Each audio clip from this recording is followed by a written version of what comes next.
My name is Ashley Scholl. I grew up in faith. I was saved when I was 13. I wouldn't say we were like living for the Lord, but we understood that the way to heaven was accepting Jesus as your Savior. And we walked that out the best that we could in our family. What drew me to the Father of my child?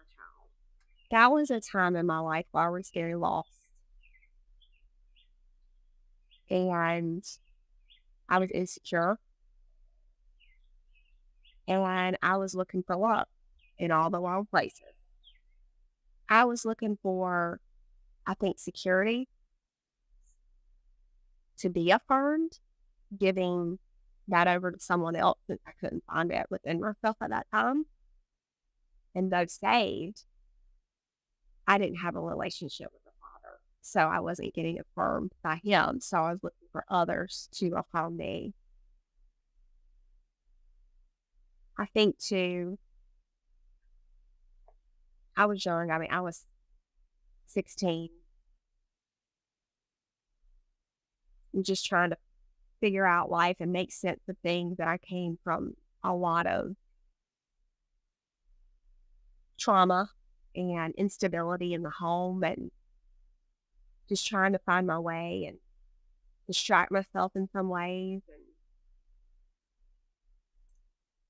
I was almost intrigued that supposedly this was the popular guy in school. We didn't go to the same school together. He was popular in his school, and because he was so popular and so good looking, that how in the world would he be interested in me? So there was a lot of flattery and almost like, wow, this guy would actually be interested in me, and it intrigued me. So I was looking for love in all the wrong places. If he found out that I got pregnant, he was actually happy about it. He was excited. I was devastated, scared, and I didn't want to talk about it.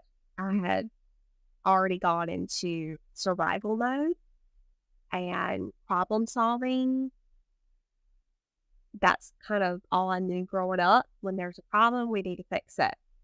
And so I was ready to fix it and clean it up and deal with it.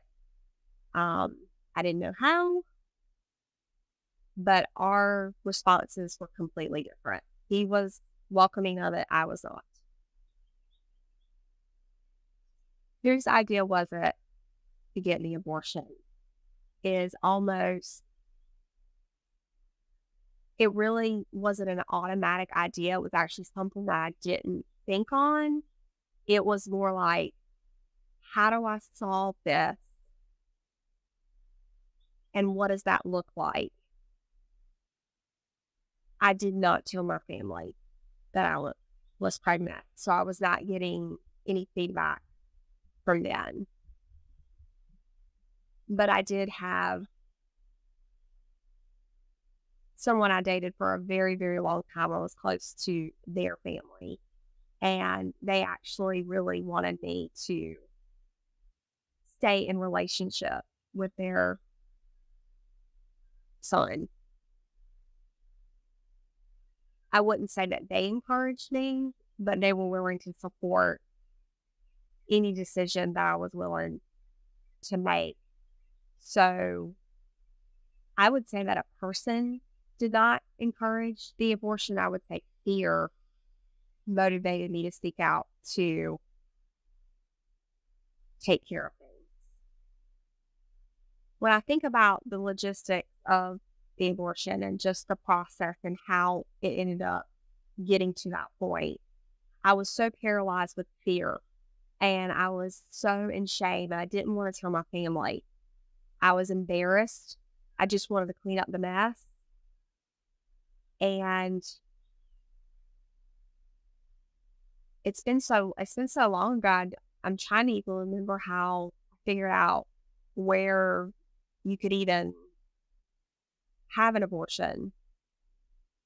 But I did logistically work out with my boyfriend's mother to take me. So I didn't have to tell my family. But a lot of that is such a blur, honestly. I mean, first I've even thought of it since. Like, how do I even get the address? And I don't know. I remember it was prom. It was prom night. The issue is that I had a long-standing boyfriend at a time, and we were kind of off and on. And then I conceived by this other guy, and it was almost like I was caught up in the middle of two worlds, and I was just embarrassed. So I had went to prom that night, and it was just an awful prom because all I could think about was what was going to transpire the next day. And I was just in a perpetual state of fear, but I felt like it was my only choice. So I think I guarded myself and held a lot of stuff in, out of sight, out of mind. Getting there, the reality of what I was doing is what came once I got there. And I really feel like that's what I'm supposed to share with the women.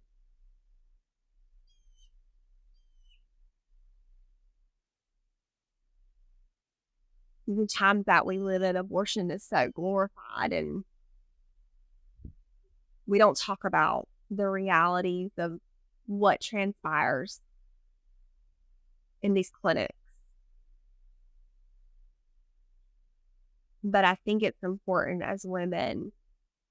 I feel like a big part of why I'm sharing my story and going outside of the uncomfortableness of the shame is that women need to know what really happens inside a clinic. It's so glorified and supposedly so easy, but it's something I won't ever forget. I think I'm grateful for the grace of God and being saved, and despite the sin and where I was in my life, God never gave up on me. He was always pursuing me and after me. And even in a very dark place, He was with me. And I remember the first thing I saw when I went in there was the waiting room, and how many women were sitting in the waiting room, and how many were so casual about it. At this point, I am sobbing. Leading up to getting there, I think I had hardened myself, thinking that it would go away. But when I got there, it's when everything hit, and I saw the women in there, and it was just, it seemed casual. I was grieving and crying. I knew what I was doing was wrong. I knew it.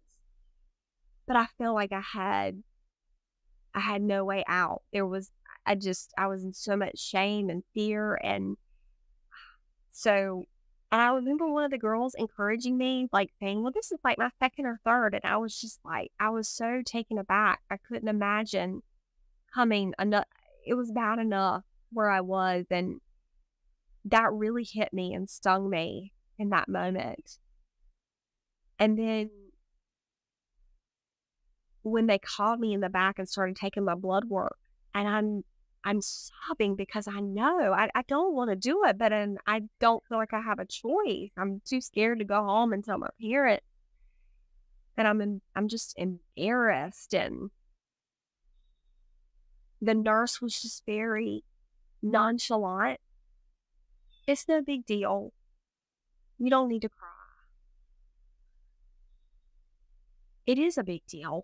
It was a big deal. It still is a big deal. I remember going in the room. I remember the poster on the wall that we're supposed to look at to distract ourselves.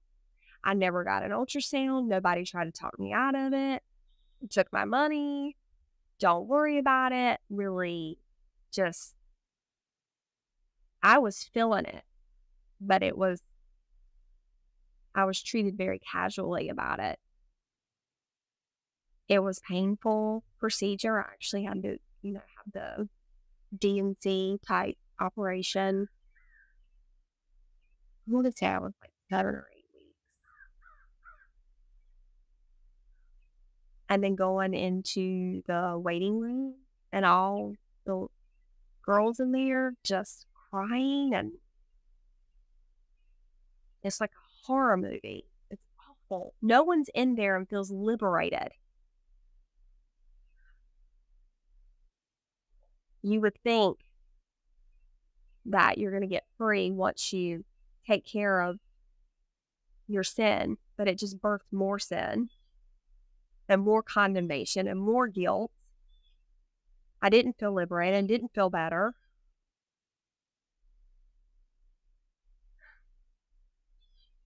And I left and took a few days to heal and get back on my feet.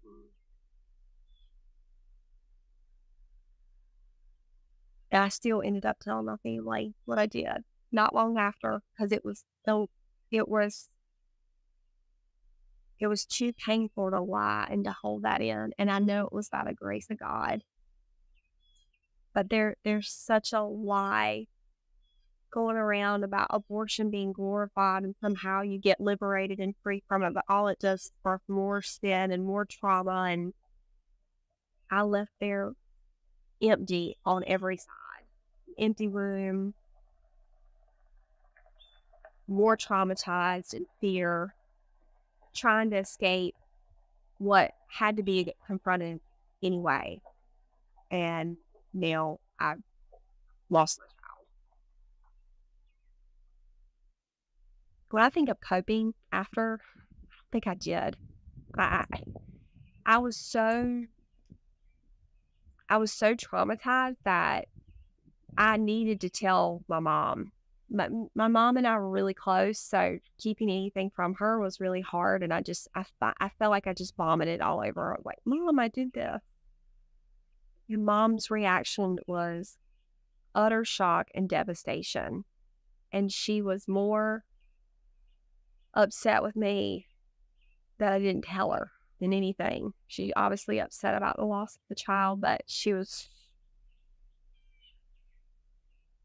really upset that I did that alone. And I felt like that I had to. That I felt like I couldn't go home and talk to her about it, at least talk to her about it and make an informed decision. So I think in some ways she might even felt betrayed and maybe injured, maybe wounded her as a mother. You feel like your own child can't come to you and talk to you about something like that. My relationship to God at that time, Holy Spirit, though I didn't know at the time, but looking back now, he was so present with me there. The grief that came over me, the remorse that I was feeling, though I wasn't brave enough to put a stop to it, he was there. He was already giving me eyes to see and a burden about what was going on inside the clinic. I never felt condemnation from him, but he was there. He was there. Even though he was close in the moment, like afterward, that was when the waves and the intensity of the guilt came. And then it was like, it's easier not to talk to God than to talk to him, because I would have to face something that I just didn't want to. The accuser of the brethren, that's when he began to really come after my identity. I was already insecure. And then it was like, how could you do that? You got yourself in this mess and then look what you did. You're not worthy of love. He bombards your mind. Then you start really believing it. God has had his finger on me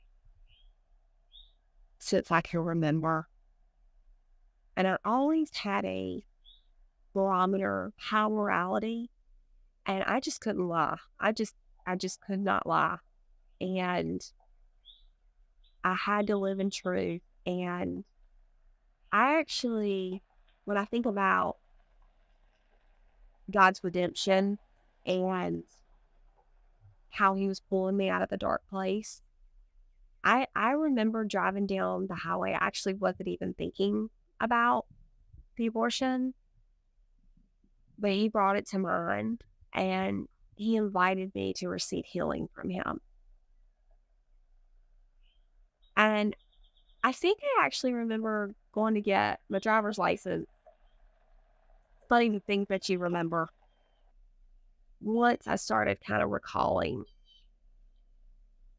what had transpired, I just remember weeping and sobbing on the highway and repenting for what I had done. I knew it was wrong. I knew that I didn't want to, but I felt like I didn't have a choice. And I felt him inviting me in to receive his forgiveness, to, to confess what had happened so I could get free of it. And so I did, on the highway, driving. Just cried my eyes out. There is nothing. There's no sin. There's nothing that will ever separate you from the love of God. And my advice to other women and young girls that are in the same situation that I was in, there's a better way. There are answers. There is help. And don't let fear paralyze you and manipulate you and intimidate you into thinking that that's your only choice.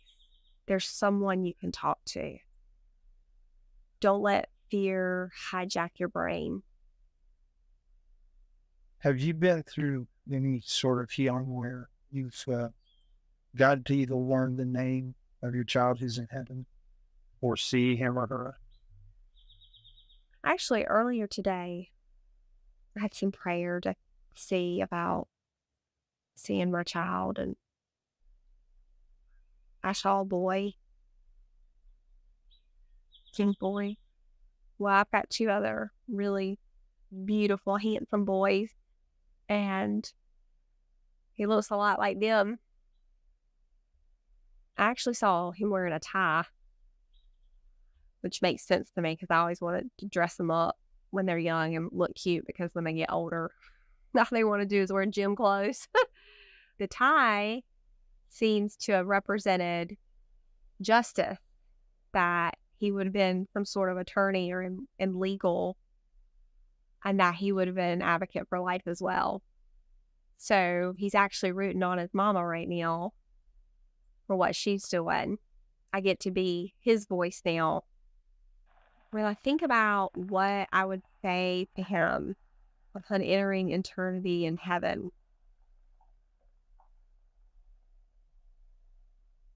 I mean, the first thing I want to say is I'm sorry that I didn't advocate for him like I should have.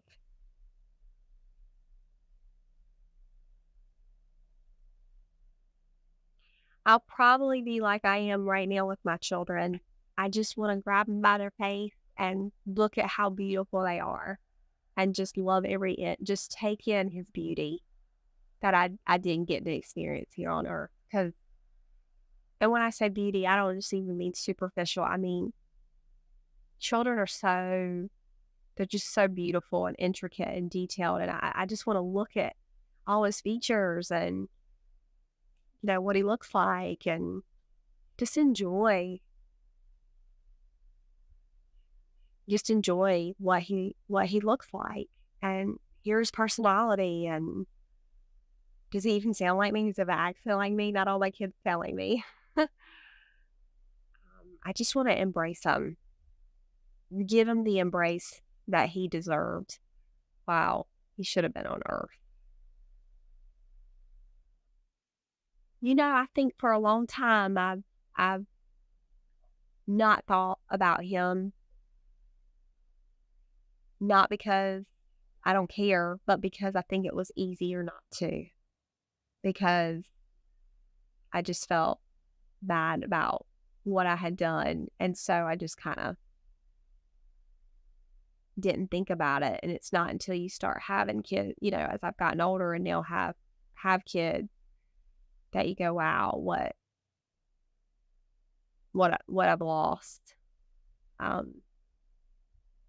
But now that the Lord has positioned me to stand for life and to pray for life and to advocate for life, he's like at the forefront of my mind. Like, he's now giving voice to all the children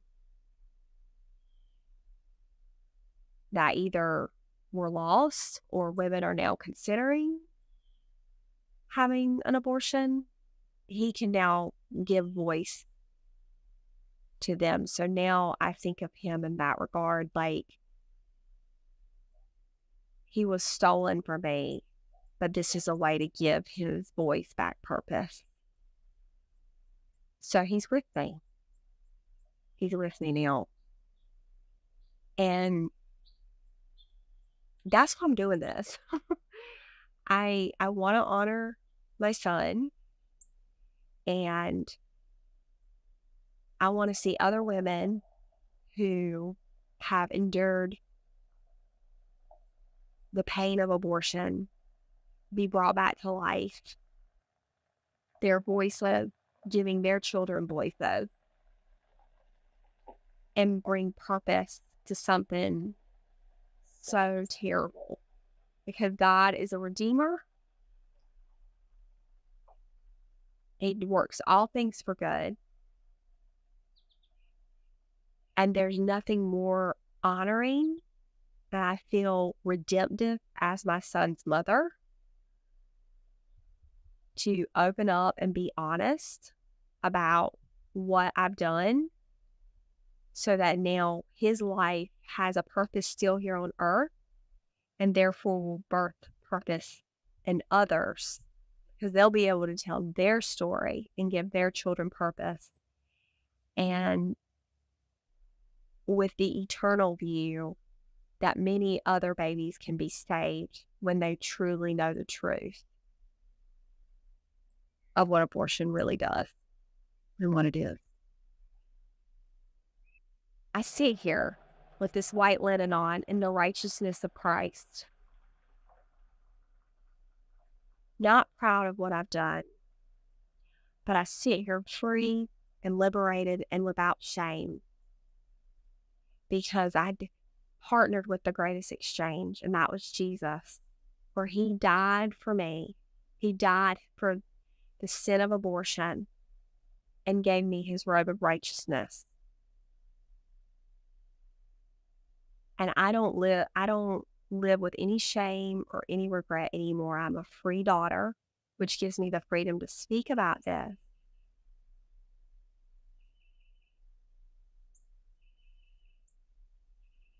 And you can too. But you fully can't walk in the redemption until you tell your story.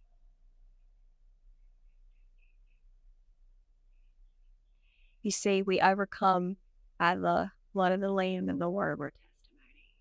So I've been shamed and silenced for 22 years.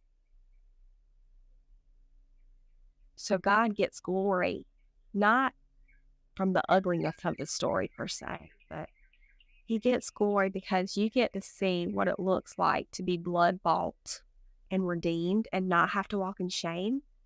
And then he turns right around and puts you in the quiver of, you're an arrow in his quiver, and he shoots you out. And now is using my voice to be a source of life to others. Shame is all about bondage and shutting you down,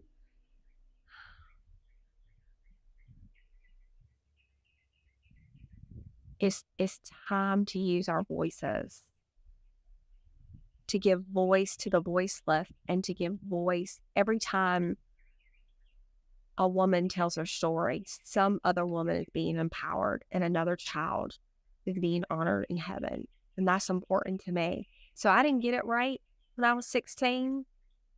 I've been washed by the blood, but I'm going to get it right now. And I'm going to advocate for my child. And I'm going to advocate for women. And I'm going to look at you in your face with no shame and no guilt, the greatest exchange ever by the blood of Jesus, and say it's time to tell your story too.